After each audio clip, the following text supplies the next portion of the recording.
Voilà, alors on se trouve là sur la montagne, donc la haute élévation où se trouve Ksar Dabeb, un donc des plus célèbres ksars de la région de Tataouine.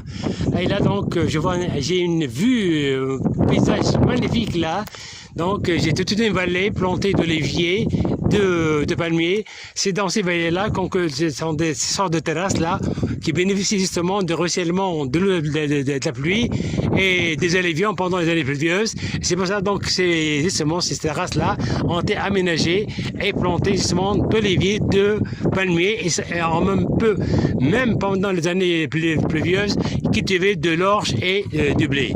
Alors que le ksar en lui-même, donc on est donc dans un ksar de montagne, pardon. Alors, là, je vois donc en contrebas à ma droite le nouveau village de Ouled Dabeb. Donc, justement, c'est le ksar Ouled Dabeb lui-même qui a permis la naissance de l'apparition d'un petit village.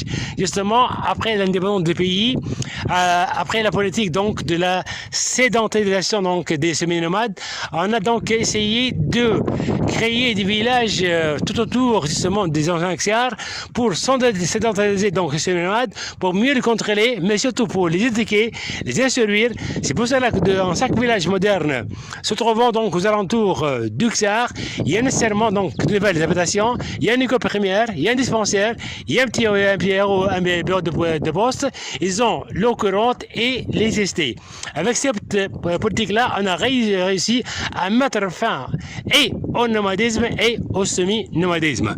Alors, le ksar que l'on voit là est un témoin d'un certain mode de vie semi-nomade qui a prévalu pendant des siècles et qui a pris fin vers la fin donc des années 70, pratiquement juste après donc l'indépendance du pays en 1956.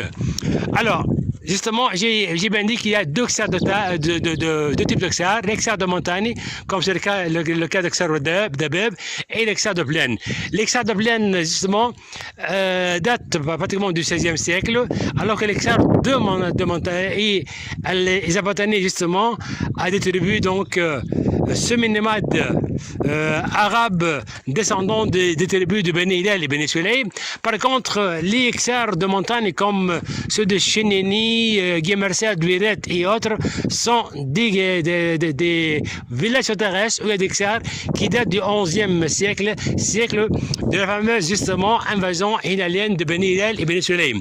Alors, débarqués en Tunisie comme envoyé justement par le calife fatimide de Caire el-Mu'azz, l'Edin Fatimi, pour justement réprimander donc son prince, le prince Zérid Bouroukine de Béziri, qui a osé déclarer son autonomie et son indépendance vis-à-vis donc du califat de Fatimide de Caire. Alors il lui a envoyé des tribus donc de Beni Hillel et Beni Sulaym qui étaient donc qui habitaient donc dans le Haut-Égypte, alors pour punir justement le prince Zérid. Alors ils ont déferlé en grand nombre, ils ont donc ravagé tout le pays, ils sont arrivés jusqu'à Kairouan, ils ont tout ravagé sur la route. Et ces nomades-là arabes avaient contraint les berbères à se replier sur la montagne, ce qui explique justement l'apparition des villages pitonniers de Chineni, Guermassa, Douiret et autres villages que nous allons voir par la suite. Alors, donc, le ksar lui-même n'a jamais servi de lieu d'habitation. Le ksar était un grenier où l'on stockait justement ses réserves en céréales, orge ou blé, ses réserves en huile d'olive, en figue sèche et d'assèche dans des amphores en terre cuite. Alors, toutes ces pièces-là que vous voyez sont des pièces voûtées et oblongues de bien. Alors, des fois, donc, il y a des pièces communicantes. Elles ont été construites à l'origine en pierre et en gypse. Tous les matériaux de construction donc sont des matériaux locaux. La pièce, elle est voûtée. Juste donc en bas de la voûte, on voit deux trous d'aération. C'est fait exprès, donc c'est pour assurer l'aération et un peu d'éclairage. Alors construire en voûte comme ça avec des pièces longues, ça assure donc la fraîcheur nécessaire pour le bon conditionnement justement de l'huile d'olive, des céréales et autres victuailles. Alors, Par contre, les habitants, alors le souci majeur justement de ces tribus nomades arabes, c'était bien sûr de faire face aux longues années de sécheresse. Alors il fallait toujours avoir de la nature en réserve. Alors pendant les années de sécheresse, justement, des années qui peuvent donc durer jusqu'à 3-4 ans, ils avaient avec eux des réserves. Par contre, donc les Xuriens habitaient dans des tentes tressées en poids de chameau qui dressaient dans la cour du Ksar ou bien tout autour du Ksar. Par contre, toutes les pièces là que vous voyez là n'ont jamais donc servi d'habitation, mais c'était donc de grenier.